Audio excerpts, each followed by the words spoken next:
where all of you will be invited to uh, share your thoughts and discuss the important topics of these that was shared in the session. So feel free to participate without any inhibitions. Many of you, we are visiting Gita Nagari, already showed us how ready you are to be vulnerable and open, which was very, very heartening and inspiring for me. So the inspiration for this series is all of you. This particular quote I took from a testimonial that one of you wrote. I don't want to name the person, but one of you wrote this wonderful testimonial, very long, beautiful testimonial. At the end of it, you said, if somehow we could figure out a way to bring world leaders and big decision makers to Gita Nagari for a year, what a world this would be. While Joe Biden and Donald Trump and the who's who of the world might not be lining up to come to Gita Nagari for the August retreat. All of you are, and we are inspired by all of you, and we feel all of you could become world leaders. If not, at least you could come in touch with world leaders. So the inspiration for this series is to share Gita Nagari with you. Gita Nagari means the place where Bhagavad Gita is sung. So that is what we are trying to aspire for with this series. And thank you again for all the wonderful testimonials. It was really heartwarming for us to go through that. So, getting into the introduction, there is Bhagavad Gita. There is 1,500 commentaries on the market, at least to the latest count, modern commentaries, and each of it addresses a particular point of view or a particular topic. Some of it deals with management learnings, how to manage people. Some of it deals with personal growth, like anger management or stress management, and so on. Some of it deals with leadership, and some of it with relationships. There is an endless list of motivations and purposes behind which these various commentaries are written. But thankfully, I came across this book by this wonderful academician, Robert N. Miner. He studied these various commentaries so that we don't have to. Studying 1,500 commentaries might take us all the lifetime. Like I said in the beginning, I myself started my journey by studying one of these copies of the Bhagavad Gita. I studied 4 different copies of the Bhagavad Gita before I came to what I settled on. So, and based on his study, he came to this wonderful conclusion that the Bhagavad Gita as it is, which is written by Bhaktivedanta Swami, or Srila Prabhupada, as he is affectionately called, Prabhupada's Gita probably comes closest to the intent of the original author.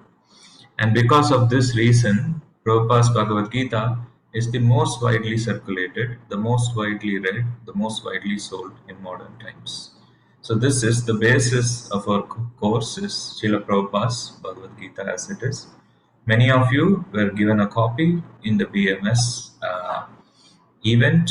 If you don't have a copy, no need to worry. There is Vedabase. So we'll send you a link in the WhatsApp group where an online copy of Srila Prabhupada's Bhagavad Gita is available for free. So this is the basis of our course. So before doing anything, it is important to understand the purpose of why that book is put together. For example, if you're reading a book, why that book is put together and what you can gain from it, why it is important to you. So the real purpose, so if you take a cell phone, for example, right, you can use the chat box to respond to this. What are the different purposes of a cell phone? Nowadays, a cell phone is not just for making phone calls. There are so many things you can do with a cell phone, right? You can use maps on your cell phone to get to places. You can use Spotify and listen to music on your cell phone, WhatsApp to send messages. You can transfer money to people and maintain your bank account and your financials on your cell phone, and so many. There are endless number of purposes. You can play video games on your cell phone. You can watch TV on your cell phone. But um, who, if we wanted to really know the different features and purposes of a cell phone, who do we ask? Who is the right group or person to tell us what is the purpose of a cell phone? Can some of you, you can either unmute and answer, or you can tap it in the chat box. I think it's up to each individual. Everyone's going to use it differently for different purpose. Yes, Suits them. yes, that is very true. That is very true. There are people who do not do phone calls at all from the cell phone, but use it for all kinds of things. How you use it is up to you. But to know the purpose behind the cell phone, what are the features of the cell phone? Who do you ask? I think you should ask Steve Jobs, who came up with it, because he's the one who actually developed having a portable cell phone that only had a button or two. Excellent. Thank you, Nilesh and Daniel. Those are really wonderful points. You ask the manufacturer, like Alisa says, you might say the person who created it is the one you should ask. So the Bhagavad Gita, in one way, is the purpose of. So the purpose of the Bhagavad Gita is revealed in the Bhagavad Gita itself. So as we read the Bhagavad Gita, you you understand the purpose of the Bhagavad Gita. But the Bhagavad Gita reveals the purpose of life. So it is a manual by which one can live life. Kepra says, I go to experts on YouTube to tell you what the cell phone is about. I guess that is a legitimate way of understanding what the cell phone is about. So when we know when we have a product manual, we know we can use it better. Like for example, recently my company has been dabbling with a very complicated product which produces microchips. This product has over 2,000 spare parts and is only produced by one company in the world called ASML out of Netherlands. And for us to figure out how to use that product, they have given us a product manual, and they do product trainings also. So that is the way to best understand how to use that product. Life has so many variables, and there are so many things going on in life. Bhagavad Gita, in one way, can be seen as that manual of life which helps us live life better.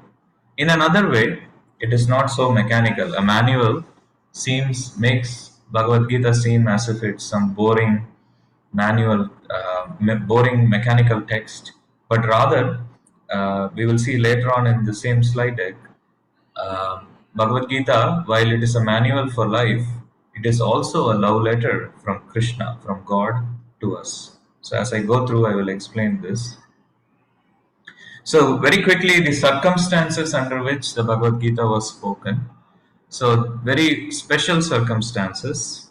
Arjuna, the main protagonist of the Bhagavad Gita, is is an amazing warrior and is the best archer in the world. He is the best warrior in the world of his time. He is the Michael Jordan of warfare during his time, and he is facing his biggest test. It's like the Super Bowl for him, and tremendous injustice has been done to innocent people, including his family. And as a warrior, there's a word for warriors in Sanskrit. It is called Kshatriya. Shat means hurt. Triya means to elevate hurt. A warrior is supposed to alleviate hurt of innocent people. So this is his duty. And he is at the battlefield. He has put together an amazing army of millions of warriors. And on the other side is his own relatives. It is his beloved grandfather, Bhishma, on the other side. It is his beloved teacher who taught him warfare in the first place, Drona, on the other side. It is his beloved cousins, the Kauravas, on the other side. The cousins who perpetuated the injustice. Even though they perpetuated injustice, they are still dear to him. And he is in the middle of the battlefield. And just as he is about to embark on his biggest test. This is his biggest field, and his occupation is being a warrior, if you will. Just as he is about to do that, he sees what he is about to do. He is about to kill, because he is extremely capable warrior. He knows he is about to kill his near and dear ones. Not only that, he also sees on his side all his near and dear ones, his brothers, his children, and so many of his peers who are all his close friends and colleagues and so on. And they are also about to die for what? For a kingdom. So, at that moment, just before the war begins, his mind is disturbed. He has this, he is in a fork in his road, as they say. On one side is he fights the war, he kills his own near and dear ones. His own near and dear ones are killed on his side also, and he gets the kingdom. On the other side is he leaves the battlefield and he escapes the situation. So what is he to do? His mind is disturbed, and his chariot driver, as was arranged before the war. There are so many details here which comes up in this context, which I cannot get into because of our format, but maybe in the future we can discuss this. His chariot driver is Krishna. Krishna is the personality of Godhead, or God Himself. And he turns to Krishna and he submits himself and he asks these questions. He is having an identity crisis, ladies and gentlemen. What is an identity crisis? An identity crisis is where you don't know who you are. And it's a terrible situation to be in. You don't know what your duty is.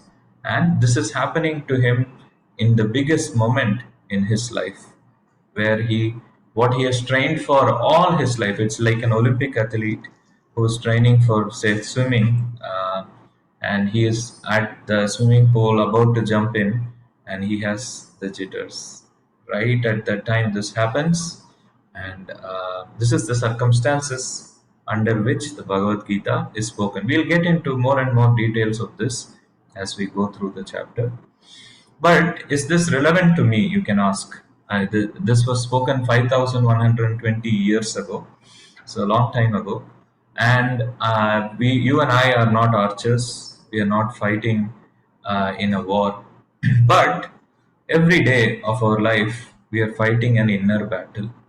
The external battle, as Krishna points out in the Bhagavad Gita itself, the external battle is less relevant than the inner battle that Arjuna is going through.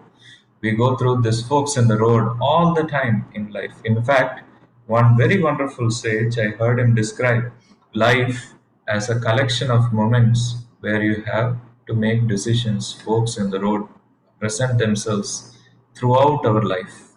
And how we make these decisions, when we read the Bhagavad Gita, we get insight into how to make these decisions. How do you make these decisions such that you continuously win the inner battle, continuously elevate your consciousness, and continuously go on a journey of self-discovery and happiness. So it's very, very relevant to us. It doesn't matter that the Bhagavad Gita was spoken 5,000 years ago. It doesn't matter that we are not warriors. So this is not just for Arjuna.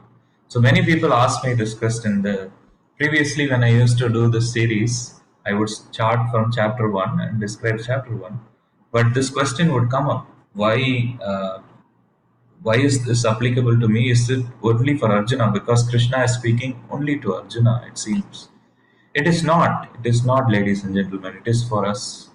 The Bhagavad Gita does 5 things for us, in my experience, and in the experience of many, many commentators and learned persons. We call them acharyas.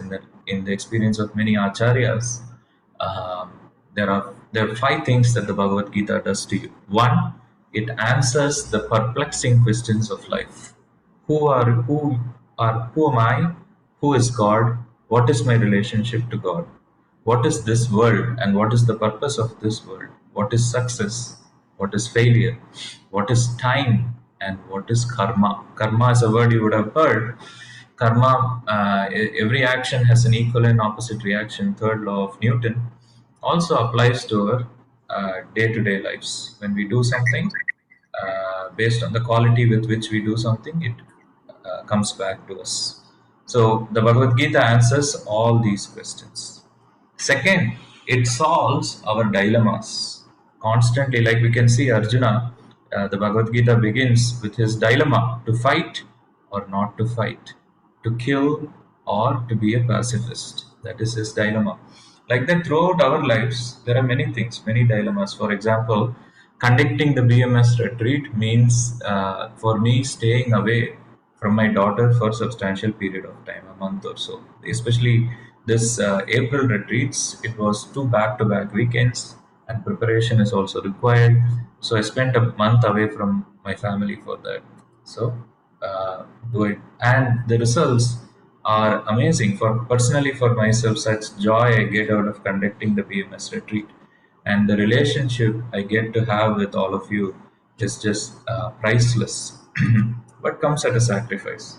So the frequency of BMS retreat, how often I conduct it, that is a fork in the road. That is a dilemma for me, and the Bhagavad Gita informs and solves these dilemmas.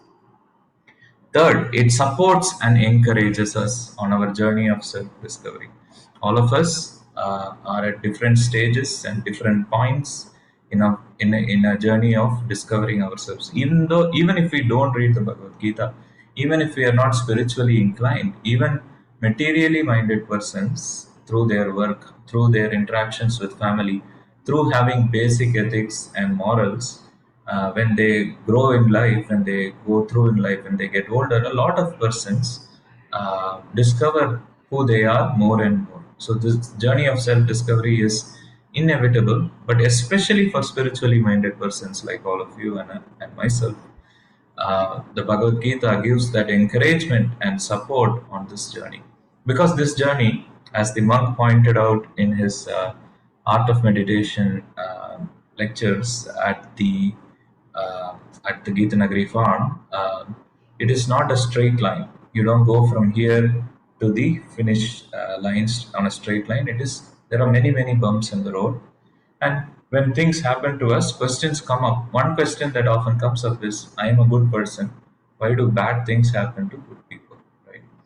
So, questions like that are difficult to overcome sometimes, and it can deviate us from our goal, it can deviate us from our journey. And reading Bhagavad Gita, having that as your support, encourages you to continue this journey in spite of the bumps in the road. Fourth is my favorite. It nurtures. When you read the Bhagavad Gita many, many times, I've read it a couple of dozen times at least at this point. Maybe for you, just read it one time, depending on where you are at in your journey. Um, at some point you will realize during this process of reading the Bhagavad Gita that the Bhagavad Gita is a big hug from Krishna to you.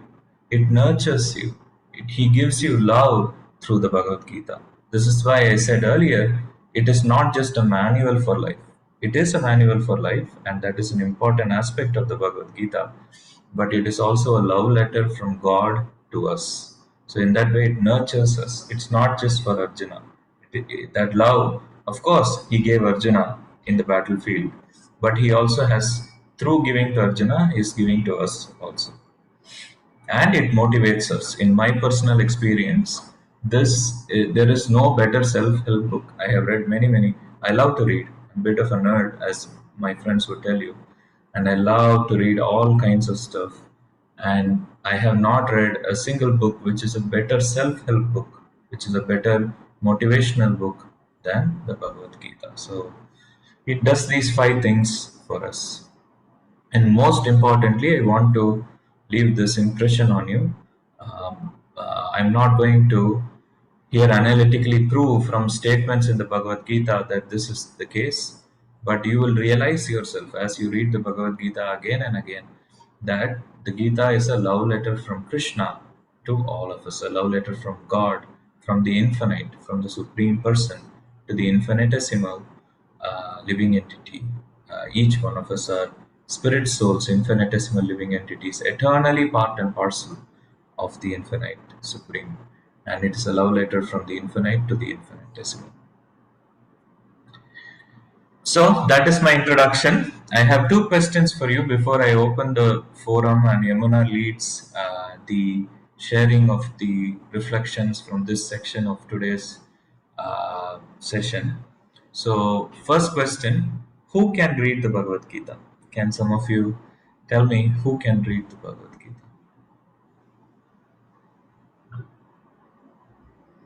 Feel free to unmute or type it in the chat box. Alicia says everyone. Owen says I can. Erica says everyone. Yes, everyone, anyone can read the Bhagavad Gita. It doesn't matter what religion, what sex, what even species of life you are in. In fact, one of the themes of the Bhagavad Gita, we'll see this in the fourth chapter, fifth chapter onwards. One of the themes of the Bhagavad Gita is true equality. In the name of equality, what is being shoved down our throat in the modern age is getting a seat at the table of exploitation for different personalities. The African Americans are oppressed, so let us get them a seat at the table of exploitation. Women are oppressed, let's get them a seat at the table of exploitation. That is not true equality. True equality is discussed in the Bhagavad Gita. There is a beautiful verse. Vidya Vinaya Sampanne Brahmine Gavvihastini Suni Chaiva Swapakecha Pandita Samadarshinaha. A truly learned person sees as equal a learned person and an illiterate person and every single human being. But it doesn't stop there. He also sees as equal all species of life. That is true equality. So you don't need any qualification or you don't need to be part of any sect or any group or any subscription to read the Bhagavad Gita.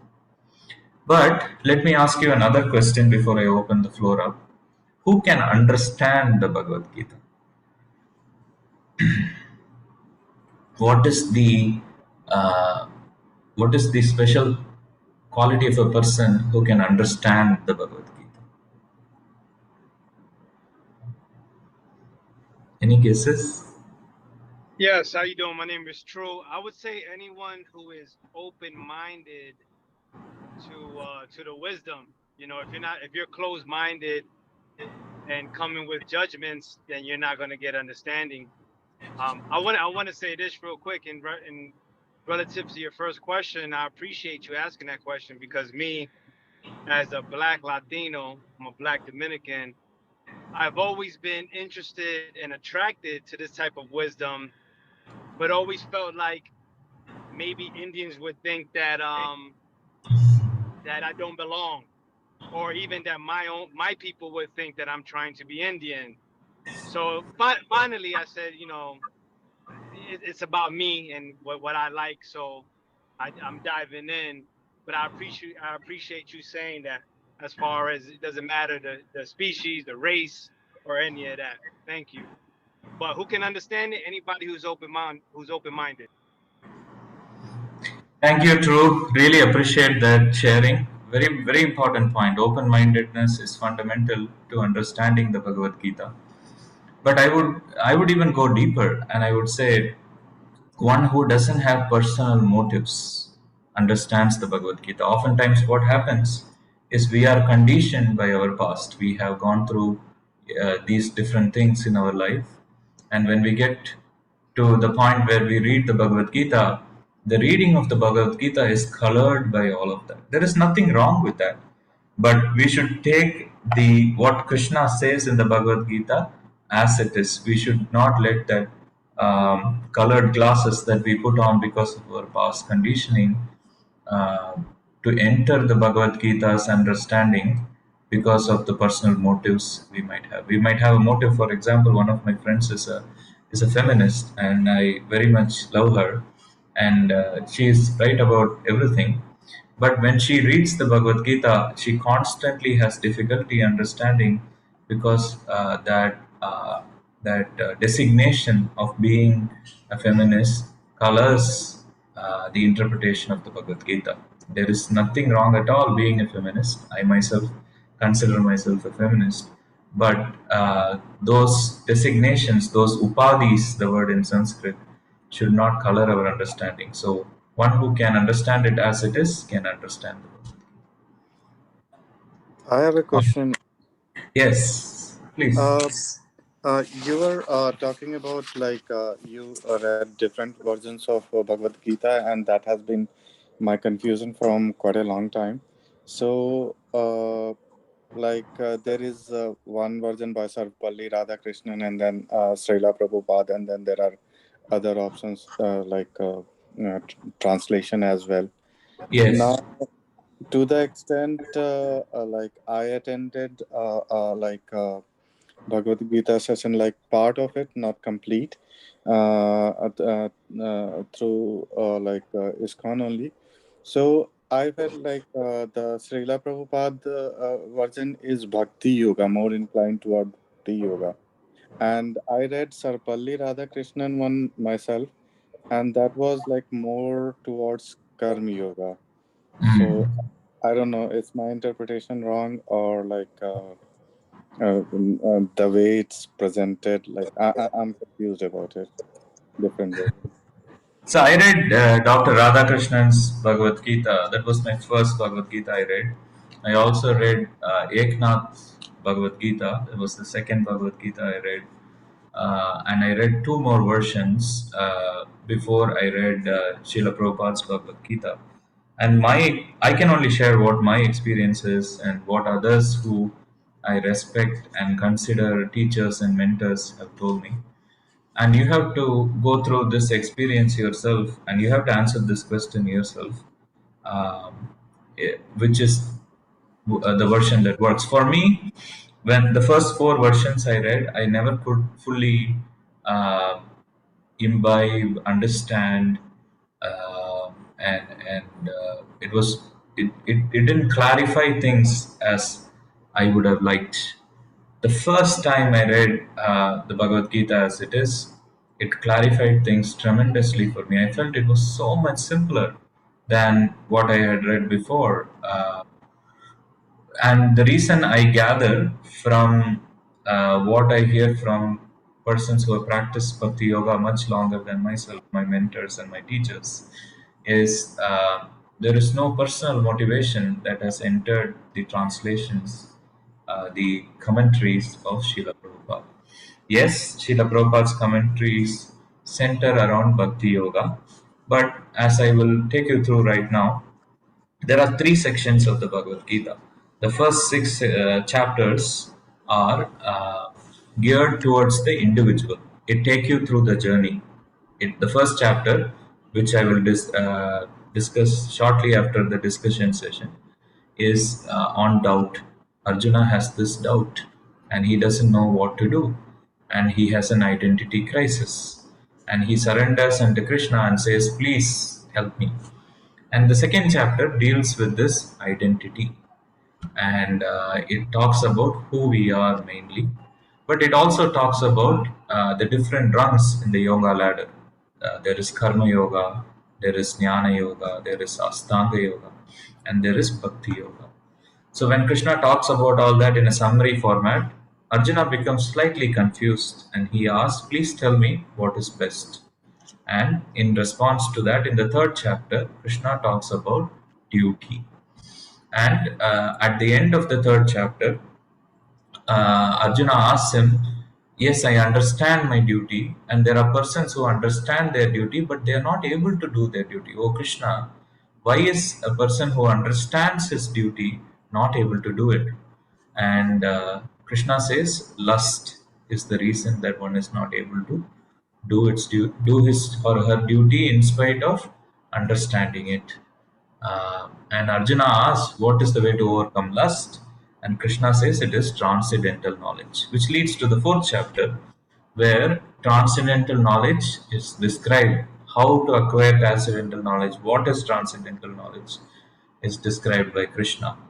And the combination of these three things, knowing your identity, knowing what is your duty, and knowing transcendental knowledge, leads to the fifth chapter, where Krishna gives the peace formula, how to be peaceful in life. And once one is peaceful in life, one can meditate. That is the ideal state from which we meditate, is with peace. So that is the first 6 chapters. In what Mayank just said, these chapters are considered the Karma Yoga chapters, or chapters of yoga means to link with the Supreme. So Karma Yoga means to link with the Supreme through one's work. So this is an individual journey where one goes from doubt to meditation. The second 6 chapters are most wonderful, 7 to 12. They are about Krishna, while the first 6 chapters are about the individual living entity. The second 6 chapters are about the Supreme, about God. So I won't take you through every chapter here since I don't have time. But when we get to the 7th chapter, I will take you through the flow. It is very important to understand the flow of the Bhagavad Gita. It is structured so wonderfully by Krishna, such that we go on a journey, and at the end of it, we get to a point where we are much better off than where we started. And the last 6 chapters are on the world, the nature of this world. This world, this material world, one constant feature as a finite time thermodynamics, I can tell you with confidence, entropy is a one constant feature of this world. Entropy means everything decays. If this piece of paper today is in this state, let's say t at time t equal to 0, this is in a state S1. Then, after 5 seconds, it is in this state, which is slightly degraded from the previous state. So, this S1 to S2 is where the entropy gains. So, how this entropic world works, how to get out of this world. Krishna, in fact, talks about 2 kinds of inmates which live in this prison house of this world. Very, very interesting analogy. So, we'll take you through that in chapters 13 to 18, and it culminates in chapter 18, which is love or surrender. So this is a very nice structure of the 18 chapters of the Bhagavad Gita. Like I said, the first 6 chapters are on Karma Yoga. The second 6 chapters are Bhakti, or devotion unto God. And the last 6 chapters are on Jnana Yoga, or knowledge of this world. So that is the structure, and I look forward to taking the journey through the journey within the 18 chapters with you throughout this next 18 weeks. It's important that you guys all hang on. If you have queries, if you have bumps in the road reading the Bhagavad Gita, there are things you don't agree on, just hang in there. I have one very close friend who's African, who went through the same journey. He went to school with me at MIT, and he read the Bhagavad Gita, and it was so culturally different from what he was used to. So initial time he read the Bhagavad Gita, there were so many things he disagreed with.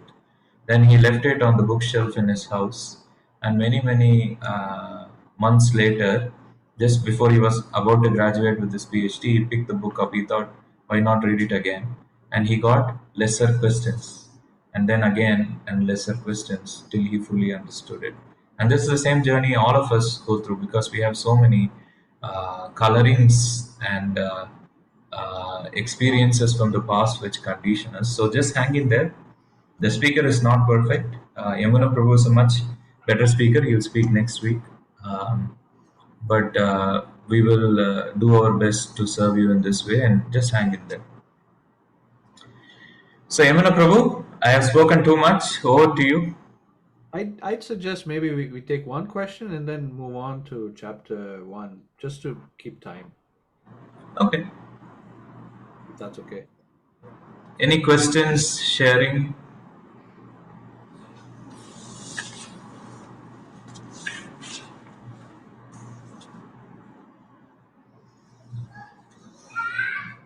Any reflections? Something that you perhaps are going to take away with you from the first introductory part?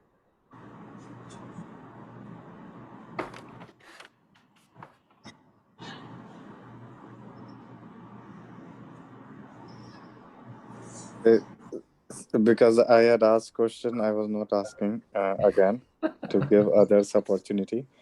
But since no one is asking, can I ask? Go for it. Of course, yeah. So, like, I read little bit of Upanishad also, and in that they say Brahm. Okay, so is Krishna Brahm, or like it's different from Brahm? We will get to that. Okay. I don't want to give away the ending, so we will get to Okay. that.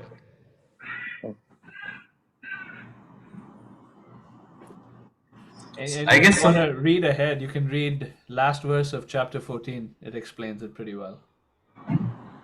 Okay. Okay. Thank you.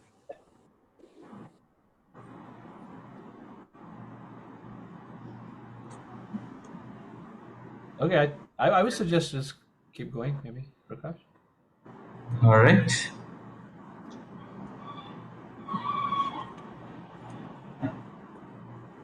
One second.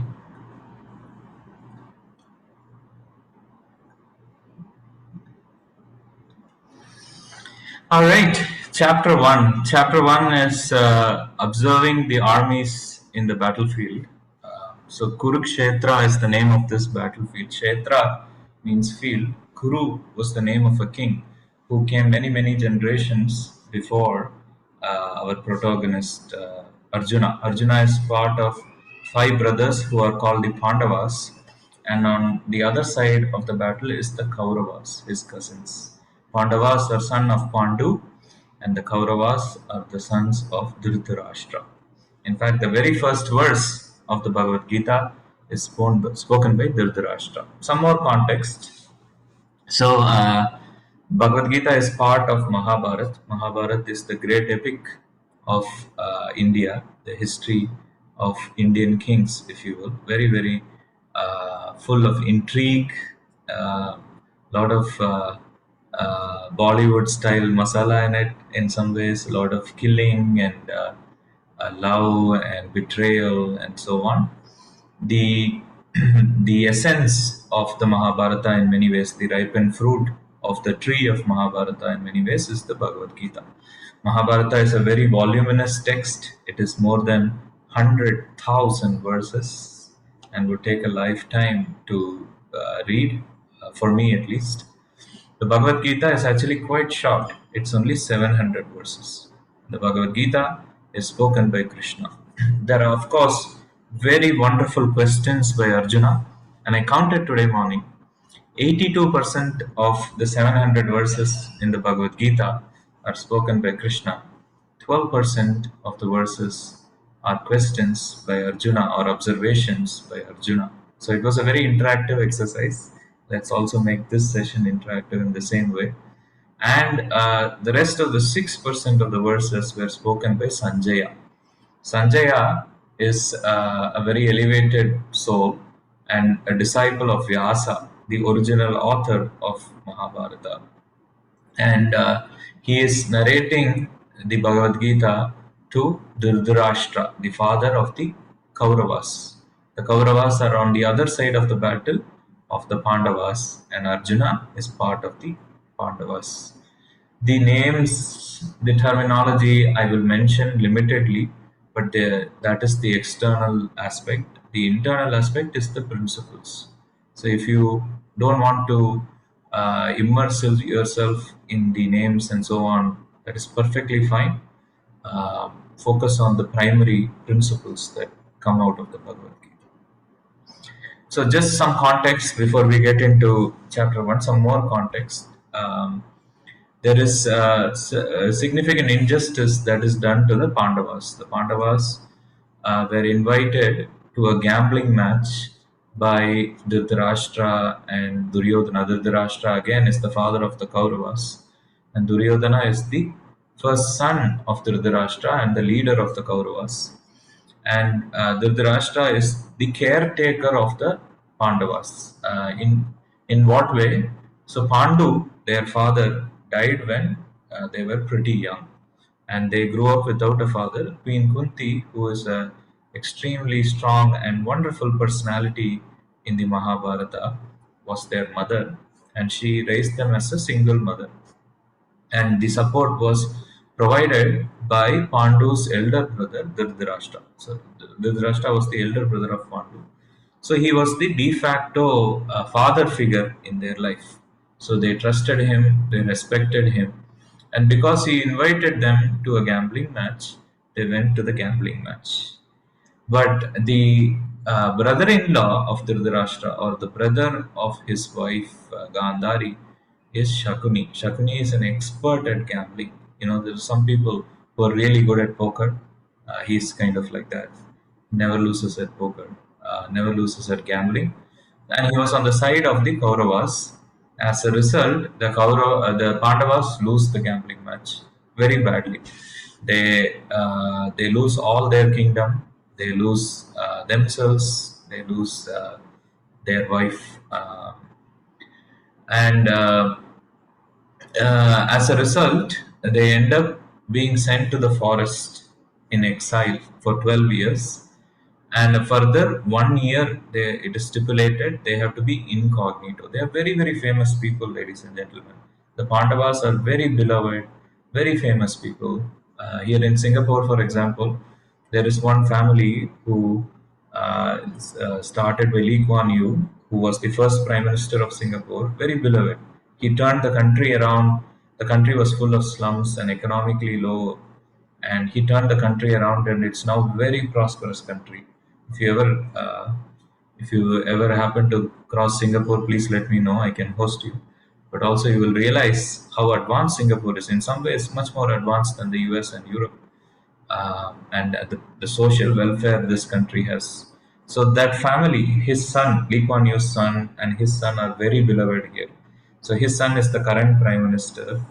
Just like that, the Pandavas were very, very beloved in their time because they administered so well for the welfare of all citizens. There are no politicians like that in today's day and age, but they were so excellent. So they were very famous. So it would be very difficult for them to hide incognito. That was the plan of the evil-minded Kauravas to catch them in their act and put them in jail forever, or kill them, worse, right? So they go through this process, and they live in exile. And after 12 years and 1 year of incognito, because of their association with Krishna and because of their own wonderful qualities, they survive the 13 years, and they come back to the kingdom. And they send Krishna to negotiate a peace agreement, but and they ask for very little. They ask for 5 villages, where each brother can have one village and they can be king of that small village. But this is the nature of materially minded persons, is even when the proposal is very reasonable, they don't want to give in at all. They want to keep everything for themselves. So Duryodhana, being very materially minded, he doesn't even agree to that proposal, and it descends into chaos. And the only way left to incorporate injustice or establish justice is to have a war. And one thing I didn't mention, as part of the gambling match, somehow or the other, the Pandavas put themselves in a position of losing their wife, Draupadi. Draupadi is a very special personality, and Draupadi is then dragged onto the stage, and she is disrobed, and injustice is done to her, and that has to be corrected by her husbands and herself, and the war is hence fought. That is the only way out now. And in spite of being in incognito for 13 years and having no wealth, because they are inspirational leaders, they assemble an army of millions of soldiers, the Pandavas do. And on the other side, the Kauravas also have this huge, the best army ever assembled by man on the other side. So everything is set. They are ready to get into battle. They have assembled at this holy place, Kurukshetra, to fight. There are bayonets, there are horses, there are elephants, there is all kinds of weaponry, and Krishna has taken the position of being the chariot driver of Arjuna. And right at this moment, the Bhagavad Gita begins. We are entering into the first chapter, the very first verse, and the only verse spoken by Dhritarashtra. धर्मक्षेत्रे कुरुक्षेत्रे समवेतायुयुत्सवः मामका पाण्डवाश्चैव किम् अकुर्वत Sanjaya. Dhritarashtra says, O Sanjaya, after my sons and the sons of Pandu assembled in the place of pilgrimage at Kurukshetra, desiring to fight, what did they do? So this reveals the mindset of Dhritarashtra. This is our first lesson, is how materially minded persons think, how we should not think. I mean, a definition of anything, Prabhupada Swami, the monk that you interacted with, he often says, a good definition of anything includes what it is and what it is not. So, the Bhagavad Gita is a manual of life. So, it includes not only how we should live, but how we should not live. So Mamaka Pandavas Chaiva. So Mamaka means mine. Pandavas he is separating. Even though he is the caretaker of these five men, even though since they were young children, he is the de facto father of these men. He is separating based on body. These people came from my semen, from my wife's womb. These people did not. The first learning of the Bhagavad Gita is we are not this body. If we start separating people based on this body, that will only lead to our own anxiety and our own stress levels go up. That's the first learning about Dhritarashtra. Second is his desire. He has this material desire that his sons will get the kingdom. That comes out in the first verse that he sings. He wants to know what they are doing because he wants to make sure his sons will win the kingdom. Again, attachment to the conception of the body, that these 100 sons came from me and these five did not come from me. So that desire comes out. But he also doubts the possibility of victory of his sons because they have assembled in a holy place, and he knows Dhritarashtra is a very learned man. He is a very powerful man. Even though materially he is blind, his eyes don't work, he is very knowledgeable. He has had the best teachers. His own half brother Vidura is one of the most learned people in the world at that time. So he teaches him everything, and so do his elders and so on. Dhritarashtra is extremely learned, so he knows what is what. He knows what is right, what is wrong, what is morality, what is ethics. But still, he has this hope that his sons will win. But because he knows all that stuff, he also doubts whether his sons will win because they are on the wrong side of morality. And he also fears that the influence, you all went to Gita Nagari, you know the influence of a spiritual place, you know the influence of an elevated place. When we are at Gita Nagari, this happens for me every time. When I leave, I'm in tears because I know I have to go back to Singapore, or before I was living in Singapore, to Boston, which is not Gita Nagari, so life is much harder in materially minded places. So he is fearful that this holy place, Kurukshetra, will influence his sons to compromise and they'll give up some kingdom to the Pandavas. So he is not hoping for peace. He wants his de facto sons, the Pandavas, to be killed by the Kauravas and the Kauravas to take over the kingdom. Such horrible materialistic thinking that these people are not born from my body and hence don't deserve to be king. Finally, he is also hoping, he has these conflicting emotions going on, as you can see. He also is hoping that under the influence of the holy place, the Pandavas will renounce their claim and hence no one will die. So all these conflicting, materially minded emotions Dhritarashtra is going through. So, lesson to be learned from the very first verse: when we have material attachments, there is nothing wrong in having material things. I have a Samsung S22. Yamuna Jeevana Prabhu has a very nice car. We all have nice houses, bank balances. There is nothing wrong in having these, but we should not become attached to them. We should not become attached to these material-minded things. We should not start thinking we are the owner, we are the enjoyer of these things. We are not. Nothing belongs unto us. When we become materially thus attached, it leads to anxiety. So this is anxiety resolution 101 is become detached from material objects and material things and the body, which is also material. So Dhritarashtra was not only blind physically, but he was blind to duty because of his material attachment. So this question, what my sons and sons of Pandu are doing, are answered throughout the Bhagavad Gita. In the next 12 or 13 verses, what his sons are doing are answered. And in the subsequent verses of the first chapter has 46 verses, what his Pandu sons are doing or Pandavas are doing are also answered. And in some ways, throughout the Bhagavad Gita, that question is answered, what Pandu sons or what Arjuna specifically is doing. So, to remove the Dhritarashtra's fear, Sanjaya, who was very spiritually minded, he was not a materialist. But when you are in a conversation with a person who is in anxiety, you don't shock them too much by saying you are materially minded.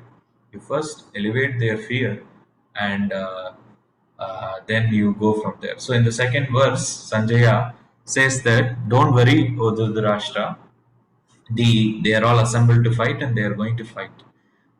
This fear that you have that they will compromise and give the kingdom to Pandavas is not happening.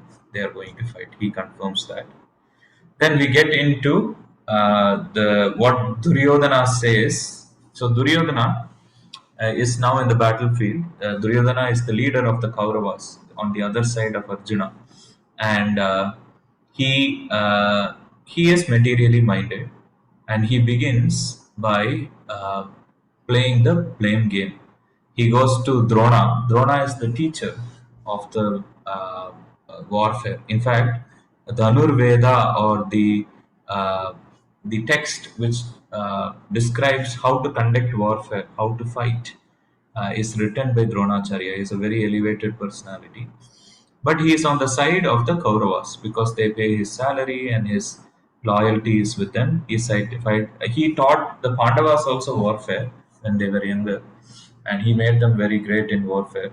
So Duryodhana, being materially minded, when materially minded persons have an issue in front of them, they first play the blame game. Those of you who attend the empathic communication support group will talk about blame and such things, when how to not engage in language of blame when you're empathically communicating with someone. So he plays the blame game. He goes straight to Drona and he points out his folly in training not only the Pandavas but also Drishtadyumna. Drishtadyumna is the chief commander of the Pandava army. And Duryodhana describes how Drona has trained the main 19 soldiers of the Pandavas, Arjuna, Bhima, Yudhishthir, so many wonderful soldiers on the Pandava side. How Duryodhana describes 19 soldiers and how they are strong because his own commander-in-chief, Drona, has trained them so expertly. But he sees this dialogue glorifying the soldiers on the other side is disturbing the mind of his own army. So he diverts the conversation after he blames the blame. After he plays the blame game and points fingers at Drona for doing this, he begins to describe the great soldiers on his side. He describes 7 great soldiers led by Bhishma. Bhishma is actually 4 to 5 generations before the Kauravas and Pandavas. Bhishma is such an amazing warrior, even though he is much older, he is such an amazing warrior that he has never lost in battle. Never he has lost a single battle to a single army or a single person. He is the most amazing warrior there is, and he is leading the Kaurava army. He is The Pandavas are very dear to him, and he is very dear to the Pandavas. But because he is employed by the Kauravas since a very long time, he is leading the Kaurava army. And he points out, Duryodhana points out that Bhishma is there. He is amazing. Let's all support him and let's all win this war. So this is chivalrous talk, just like a coach of a football team gets them going before the match. Duryodhana tries to get them going. And then further chivalry, Bhishma blows on his conch shell, and there is a tumultuous sound. It is compared to the roar of a lion, and all of Duryodhana's army is now excited and ready to fight. Uh, and then all the others in his army also blow their conch shells, and there is a lot of uh, wonderful sound from the bugles and the conch shells. It's very interesting. They carried their musical instruments to war, to send a message. They carried their conch shells and bugles to war to send a message to the opposing army. And now on the other side, the Krishna and the Pandavas, they sound their Krishna sounds his conch shell, Panchajanya, and all the Pandavas sound their conch shells, and there is a tumultuous sound, and it is said that this shatters the heart of the Kauravas. This is like in a football match, for example, when say Cristiano Ronaldo walks out into the field, he has so much swagger. He's trying to intimidate the opposition just by his walking onto the field. So something like that. Chivalry before the war. And then Arjuna speaks to Krishna and he says, Senayor Ubayor Madhye Ratam Stapaya Me Achyuta. Please take me to the middle of the battlefield. I want to see who has aligned with the evil minded Duryodhana and has come to fight me. So, this is the beginning point, really, of the fork in the road for Arjuna. And Krishna, the Supreme Person, drives the chariot to the middle of the battlefield. And Krishna is so clever. In your life, when you start reading the Bhagavad Gita and when you start feeling the influence of God in your life, you will realize how tricky and clever He is. He is always putting us in positions where we have a fork in the road and where we have an opportunity to grow. He is never making things too easy for us. So Krishna is not making things easy for Arjuna. He puts the chariot strategically in a place because remember there are millions of soldiers on the other side. That Arjuna cannot possibly see all of them, right? So he puts the chariot in a place where he can see his beloved Bhishma, his grandfather, great grandfather Pitamaha on the other side, Bhishma on the other side. He can see Drona, his beloved teacher, on the other side. He puts it right at that place. And Arjuna sees all his beloved people on the other side, and compassion enters his heart. He might be a great warrior, but at the same time, he is very vulnerable and very soft and very kind and compassionate to all persons. And when he sees, he might be already amped up, he's on ready to go to fight. But when he sees that who he is fighting, it really enters. He knows he is fighting Bhishma and Drona already, but when he sees with his own eyes who he is fighting, it really enters his heart. Oh, I will have to kill my beloved grandfather. I will have to kill my beloved teacher. And he sees so many different kinds of relatives. Of course, Bhishma, I already mentioned, the grandfather. But there are also fatherly figures he sees on both sides. And then he sees people, his peers, his friends, his cousins on both sides. He sees his sons. His own wife has 5 sons, one with each of her husband. And they are merely teenagers, but he also sees sons of Duryodhana who are very dear to him also. Duryodhana might have performed very unjust acts unto him, but they all grew up together. So that feeling, that familial feeling, that feeling of affection doesn't go away for a compassionate person like Arjuna.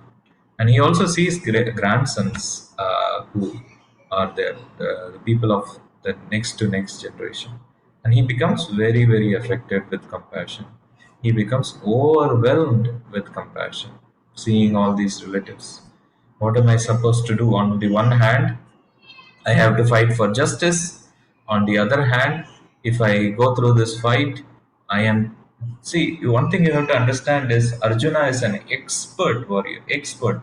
It is said in the Mahabharata that he used to practice all day, but that was not enough for him. When it was sundown at night, in dark, he would practice archery, and he would get it spot on right.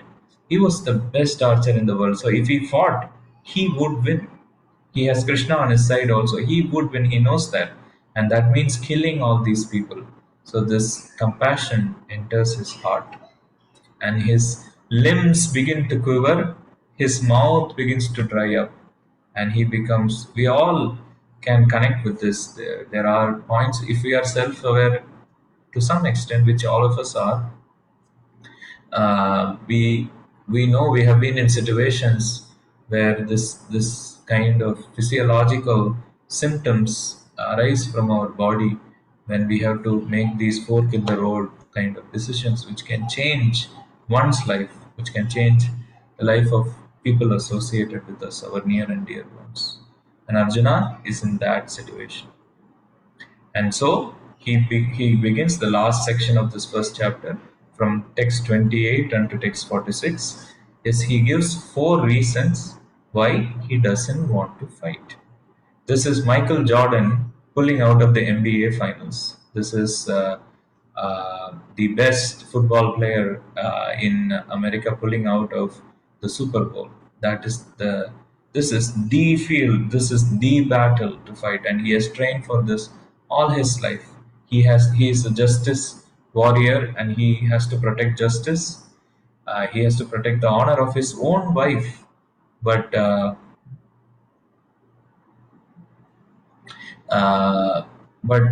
the but he is quivering. His determination is shaking. And right at this time, he turns to his beloved friend Krishna, and he gives four reasons why he doesn't want to fight. The first reason is compassion. Arjuna sees his relatives and is overwhelmed with compassion. Who wouldn't be? Any one of the 19 people on this call would be overwhelmed with compassion. We wouldn't want to kill our own near and dear ones. We wouldn't want our own brothers to die in this battle because there is a large probability that our own brothers will die in this battle. There is a large probability that with your own arrow you will kill your beloved teacher, your beloved grandfather. So he gives that as the first reason. Second, he says he is very smart. Arjuna is not just some dumb warrior. Oftentimes sportsmen and warriors and so on are not considered high IQ or high EQ, but Arjuna is not one of them. He has everything in life, ladies and gentlemen. He is super handsome, has four beautiful wives, has beautiful children. He has experienced all the wealth in the world. He is highly educated. He is the best archer in the world. Yet, at this key moment, he is quivering. He is shaking. And he so intelligently puts forward the second reason. you know if I win, I have to kill so many people, and I win the kingdom. So what's the point? I cannot enjoy the kingdom. It will be at the cost of the blood of my own near and dear ones. And it is better to not fight. Hence he says, so that is the second reason he gives. Third, he says, so within the second reason, he says he is not ready to fight in exchange, not just for this kingdom, but even if the three worlds are given to him, the heavens, the hellish planets, and the earthly planets are all given to him, he still will not fight. He says he's becoming more and more determined that he doesn't want to fight. And he reasons, are we so greedy for wealth, O Krishna, that we will kill our own people for a kingdom? Are we so greedy? We are not greedy. The Duryodhana and his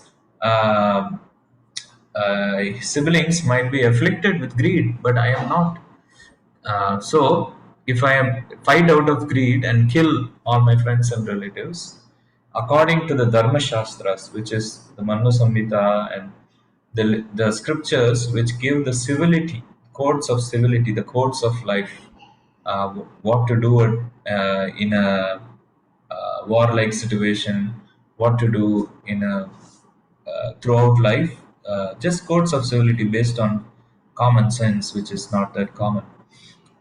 If I break this codes of civility and I kill my own, and one of the codes is you don't kill your own near and dear ones, obviously. So if I do that, I will incur sin. Like I said, karma, action, reaction. So if you perform an activity violating the codes of karma, you get the reaction which is negative, which he fears. That he gives us third reason. And fourth reason is his dynasty, the dynasty of the Kurus, have so ably ruled the kingdom. Not just Pandu, but Dhritarashtra also has ably ruled the kingdom in the absence of Pandu. And he feels all those people are here, and if we all fight, it would wreak havoc. The whole dynasty will be killed, only one or two will be left, and we wouldn't have the standing to continue to rule. This is not a democratic form of government, this is an autocratic form of government, but it worked really well according to the Mahabharata. The citizens were protected, and the kings were very just minded. But as you can see, greed has entered into the ranks of the autocrats here, and that has caused the problem. So he doesn't. This he gives us the fourth reason. I don't want the dynasty that is ruling this kingdom so nicely to be completely destroyed.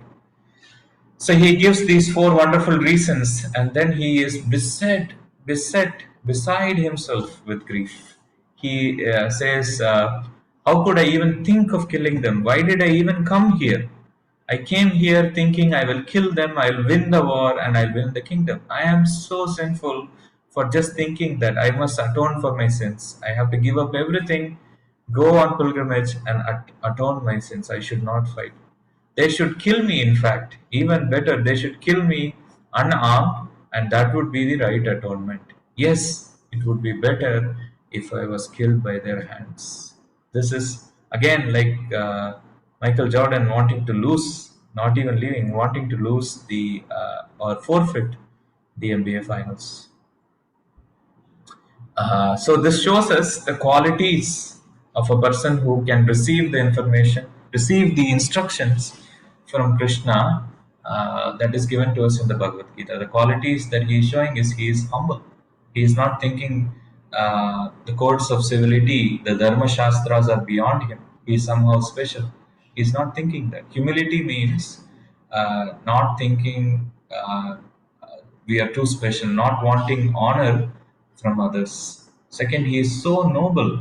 He is a warrior. At the same time, he is acting like a pacifist. He doesn't want this war because so many people will die.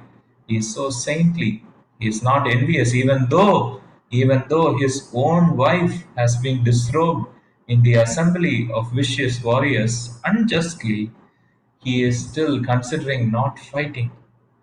If one of our wives, who we all have a lot of affection for, I hope, um, they are they are insulted by someone, we'll want to kill that person. And he is so non-envious, so compassionate, so caring. These are the virtues, ladies and gentlemen, that when we have even in small quantities, it Krishna finds a way to give us the instructions of the Bhagavad Gita to us. And so the very last verse of the first chapter, I have spoken a lot, I'll end with this. I will summarize the chapter also after this, but the very last verse. So Arjuna is now depressed. He is full of grief. He doesn't want to fight. He has given four very logical reasons not to fight. And he sets aside his bow and arrow and sits down on the chariot, bowing his head. So this is very informative. I already mentioned in the previous slides what are the qualities. Even if we have a little bit, Krishna gives us the instructions of the Bhagavad Gita, but this is the ultimate. Him setting aside his bow and arrow is akin to us setting aside our ego. We have so many preconceived notions. We have gone to school and college where we have been taught so many different things. I went to school, I got 3 degrees, a bachelor's, master's, PhD, postdoc. I was in school so long. So we have learned so many things which are going to act as conditioning, stopping this instructions of the Bhagavad Gita from entering our heart. But just like Arjuna set aside his bow and arrow and he received the instructions from Krishna, we set aside our ego, we set aside our preconceived notions, and in a raw, vulnerable state, we let the instructions of Krishna enter our heart. This is the right way to receive the Bhagavad Gita. So, very quick summary. I've already spoken too much. Thank you for tolerating me for so long.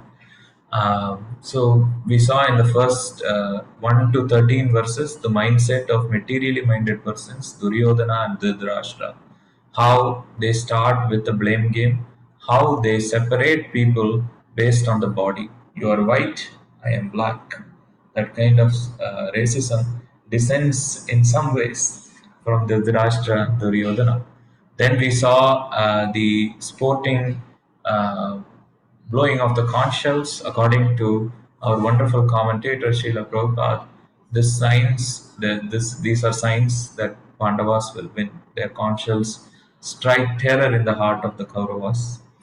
And we also saw Arjuna's request to go to the middle of the battlefield and Krishna's cleverness and kindness in putting him in the right place. Krishna puts us in the right place in life like this. Once you imbibe the Bhagavad Gita, I hope you have the same feeling that I do. Is he keeps putting me in situations where I can only grow, and he leaves the decision to me whether to grow or die.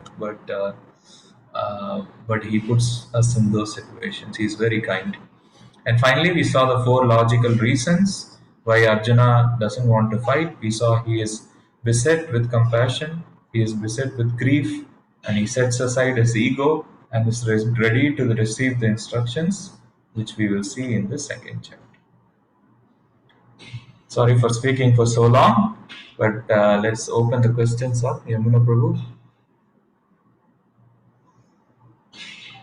Well, we have 2 minutes left, so I don't know whether we can do breakouts.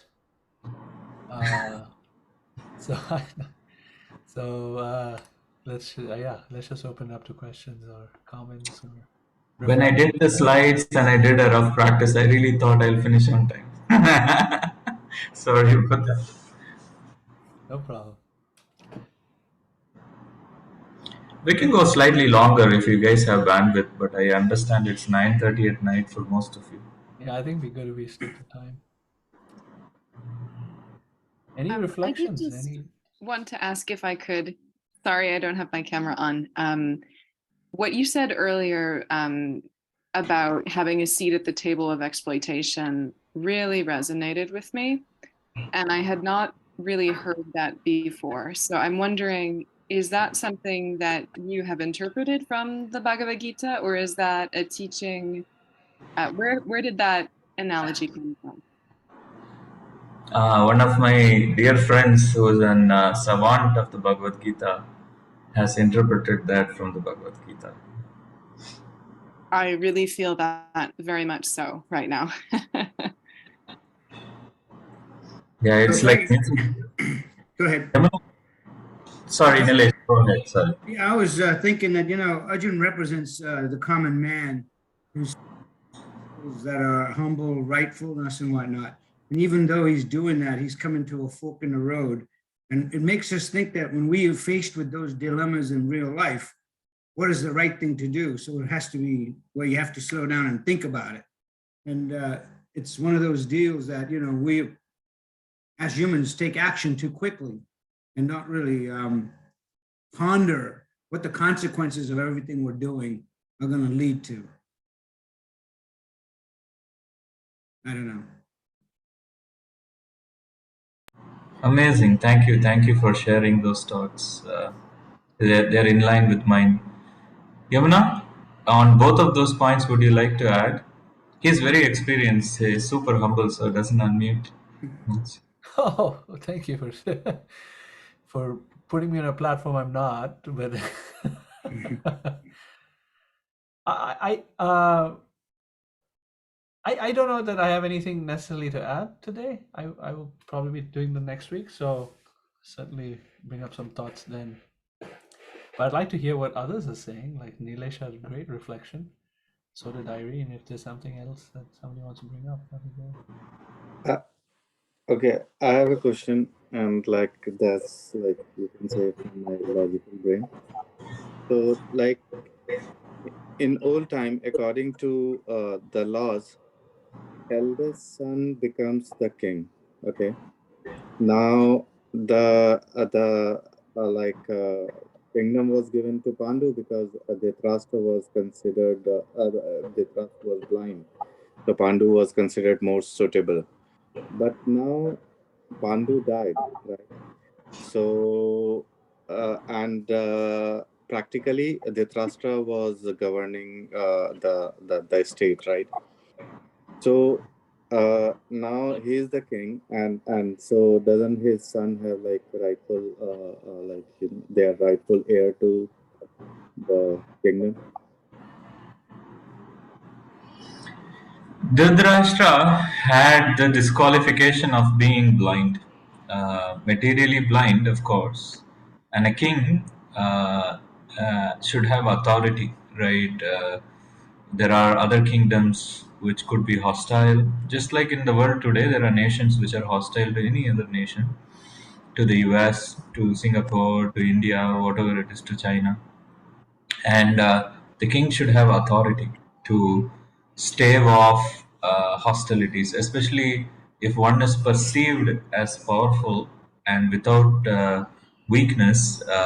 He can stave off even war, saving life. Dhritarashtra was blind, physically blind, but also spiritually blind. And hence that was his disqualification. According to the Manu Samhita, one who is blind cannot be king, even if he is the eldest son. Oh, okay. Manu Samhita is same as Manusmriti or is different? Different. Okay.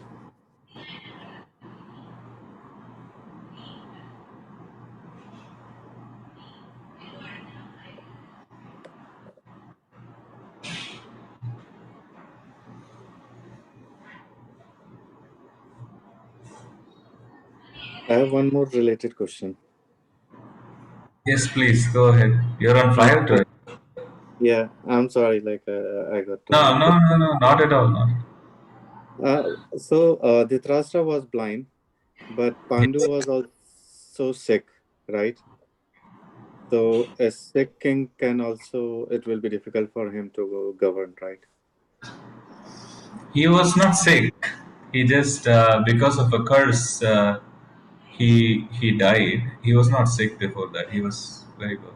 Yamuna, you want to add to that? Was he sick? No, he was not sick. He just had a limitation on how he could engage with his wives. That was the problem. Wasn't it something to do with lust? He couldn't um, be attracted to another woman, and he did fall in track with her, and that's how he was came to his surmise.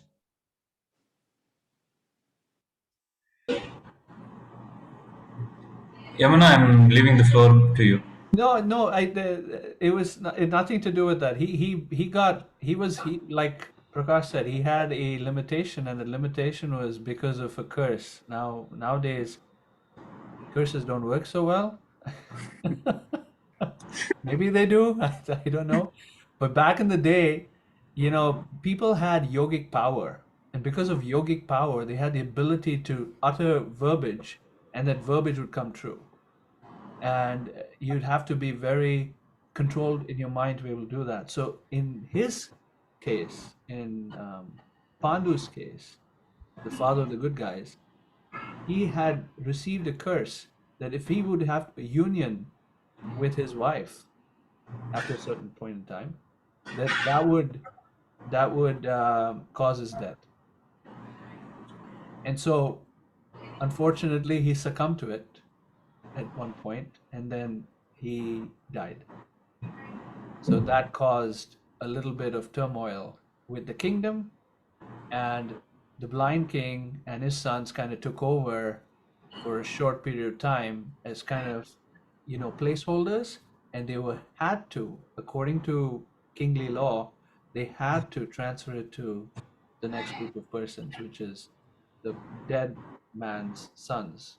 which is Yudhishthira, Arjuna, and everyone else. But they didn't. They couldn't let go.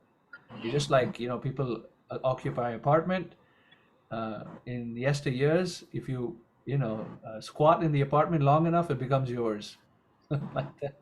They just got so attached to being kings and leaders of that area that they couldn't give it up, even though it was the right thing to do.